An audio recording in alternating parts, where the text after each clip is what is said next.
Supreme court కొట్టేసినా Trump తగ్గడం లేదా? ఏదో ఒక కారణం చూపి టారిఫ్లు వేయడమే టార్గెట్గా పెట్టుకుంటున్నాడా? మన దేశంపై ఇప్పటికే ఉన్న 10% మరో 12.5% టారిఫ్ పెరిగే ప్రమాదం ఏర్పడింది.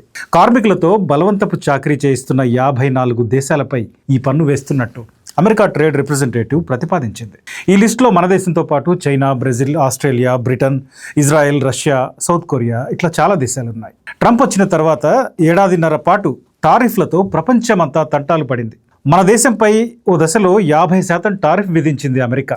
అయితే గత ఫిబ్రవరిలో అమెరికా సుప్రీంకోర్టు టారిఫ్లు ఇల్లీగల్ అని చెప్పిన తర్వాత అన్ని దేశాలపై 10% టారిఫ్లు 150 రోజుల పాటు విధించాడు ట్రంప్.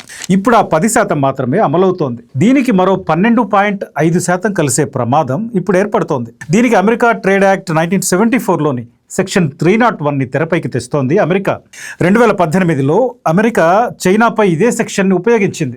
ఇప్పుడు భారత్ సహా 54 దేశాలపై సెక్షన్ 301 ప్రకారం విచారణ ప్రారంభించింది. Steel, solar modules, petrochemicals, textiles, automobiles ఈ రంగాల్లో ఉత్పత్తి సామర్థ్యం అధికంగా ఉండడానికి కార్మికులతో బలవంతపు చాకరీయే కారణమంటోంది అమెరికా.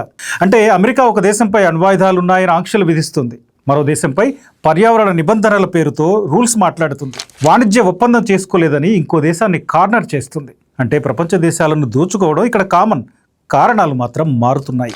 ఇదే అమెరికా విషయానికి వస్తే యుద్ధాలు చేస్తుంది, అణ్వాయుధాలు పెంచుకుంటుంది, ఇతర దేశాల్లో పెట్టుబడులు పెట్టే ఎన్నో అమెరికా కంపెనీలు పర్యావరణ రూల్స్ కూడా ఫాలో కావు. ఇలాంటి వాటిని కారణంగా చూపి అమెరికా టారిఫ్లు వేస్తానంటోంది. అభివృద్ధి చెందుతున్న దేశాల్లోని సమస్యల్ని తన ప్రయోజనాలకు అనుగుణంగా మార్చుకోవడం ఇక్కడ కనిపిస్తున్న అంశం.